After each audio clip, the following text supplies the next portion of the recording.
is everything about something we really love. And the people who race, guys, just keep your hobby.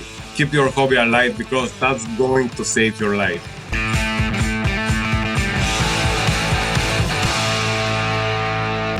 We are all passionate about sim racing, but we've surely all had that point where you just ask yourself if the time invested is really worth it. Not only as a racer, but surely also as a content creator, as some of you probably are. Before we jump into it fully though, quick reminder for you guys to subscribe to our channel, and if you like what you see, make sure to also hit that like button.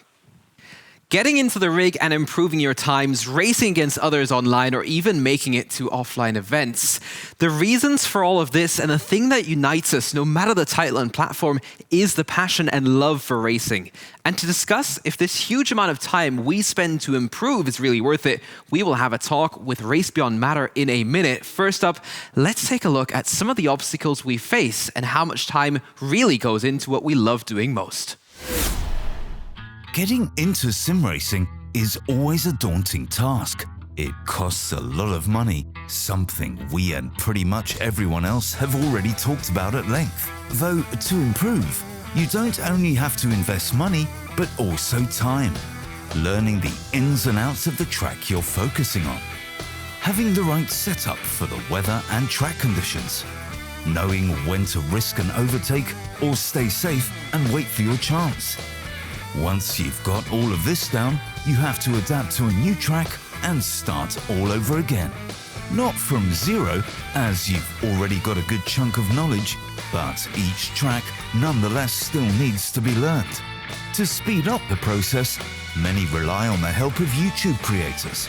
But the time each and every viewer has saved to test out different things and track setups, content creators have had to invest even more in terms of not only time, but also passion.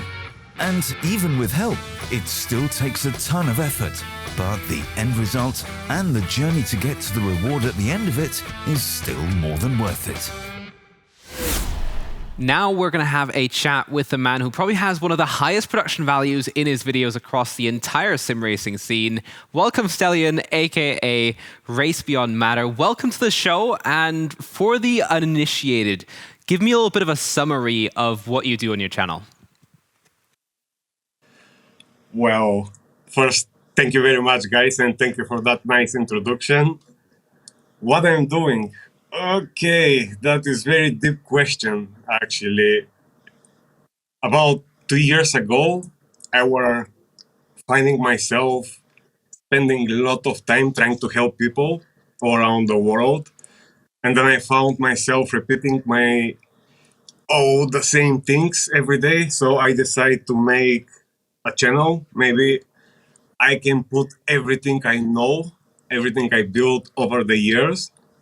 I can put it in video and just send people to different links.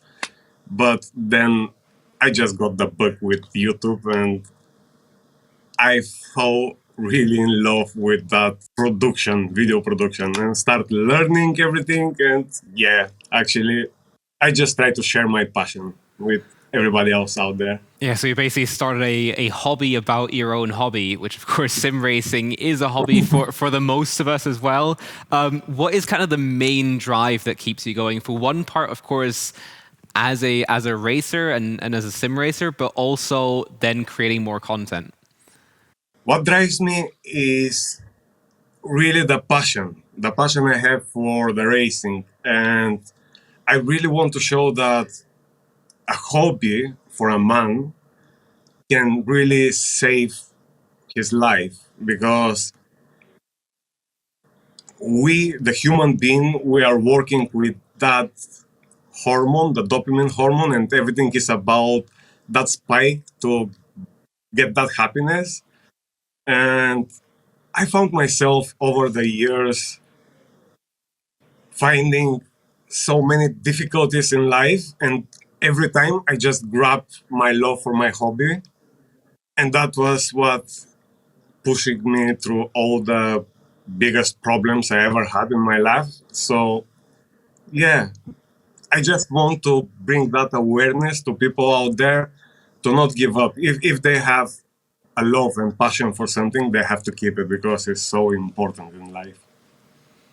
Yes, of course, we have our own format here on the Overtake channel about the hero's journey. So where James Bardolph is learning to become a sim racer, being taught by Nils Naujoks, and is it worth spending that much time to kind of get into it and practicing and doing setup and stuff like that?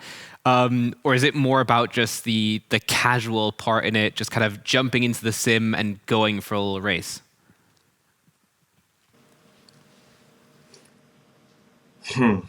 Sim racing can be many things. I spent probably 13 years trying to be as much as I can competitive, and I win several titles, and I work really hard to become fast driver. And at the end of that journey, that real racing journey, and all the experience I built, I decided to take off a little bit because I was pro driver in iRacing in rallycross, and that actually consumed all the time I had. And it is really difficult. It's very difficult when you try to compete on very high level. So I take that break and decide to make that YouTube journey. But both ways are really beautiful. You can have this as a hobby and just enjoy yourself half or an hour per day, or you can take it really seriously, which is completely different feeling. Like those two things are very different. If you want to be a competitive racer or just casual driving casually for fun. Yeah, I think it ties in nicely with another question that we've actually asked a couple of people as well. And we've had a lot of responses leaning both ways, that sometimes spending less time in a sim can be more effective as well. So sometimes just taking a break and not going for endless laps can actually improve. What is your kind of stance on that? Do you say, okay, just grind until you can't see the sim anymore, or take regular breaks and maybe try different things? Well, that's the problem with many people because the driving itself is about muscle memory. Everything is muscle memory, and if you start working really hard and you hit that wall and you cannot progress, that means you have you have no longer control over yourself. You are repeating the same mistakes because you build that muscle memory. That's the problem. And I found myself every time when I was racing really competitively, every time I start the practice, I can hit my best times in the first 15 minutes, and then the next hour I'm trying to beat my own time, and every time I'm becoming slower and I start repeating the same mistakes. And every time I take a break, like even I just stand up for a half an hour and watch a little video or just escape from that routine, when I come back, my brain is refreshed and I can find new things. So yeah, definitely practice is very good, but you have to be aware.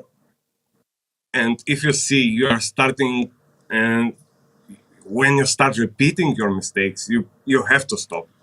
Otherwise, you are building that muscle memory for that mistake. That's the problem. Yeah, I think we're all already almost like diving into one of your videos, because of a lot of what you do as well is motivation when it comes down to it, motivating others to kind of jump into it. Do you have times where kind of you need to find your own motivation? Where do you pull that from?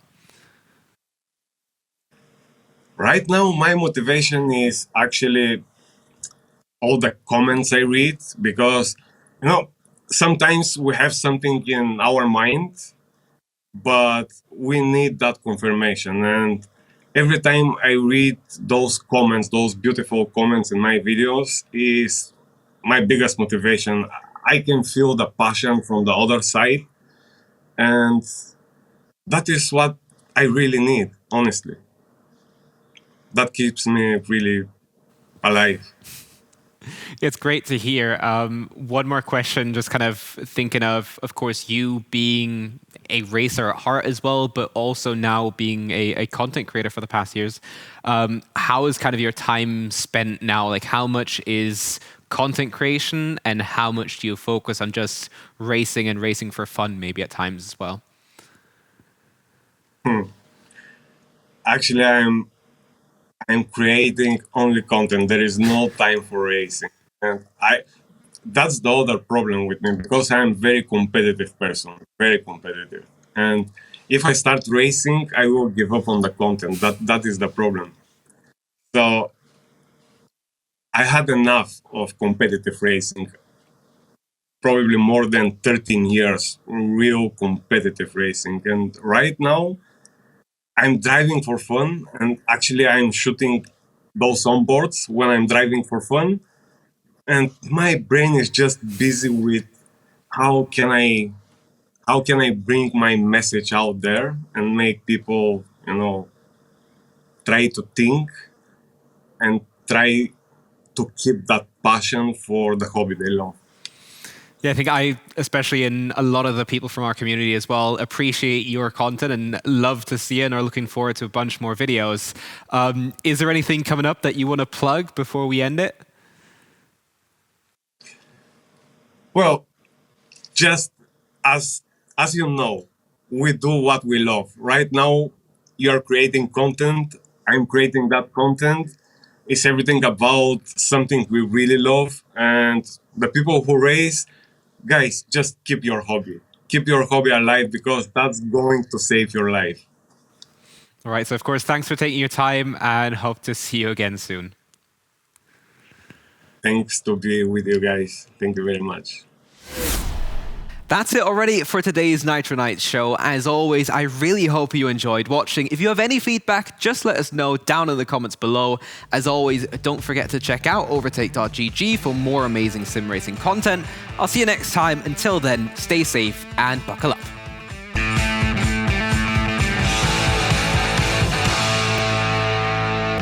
And if you want to experience someone who's still in the struggling part of his journey to become a sim racer, why not check out Hero's Journey with James Bardolph and Nils Naujoks over here, or take a look at our last episode where we discussed if sim racing development has come to an end over here.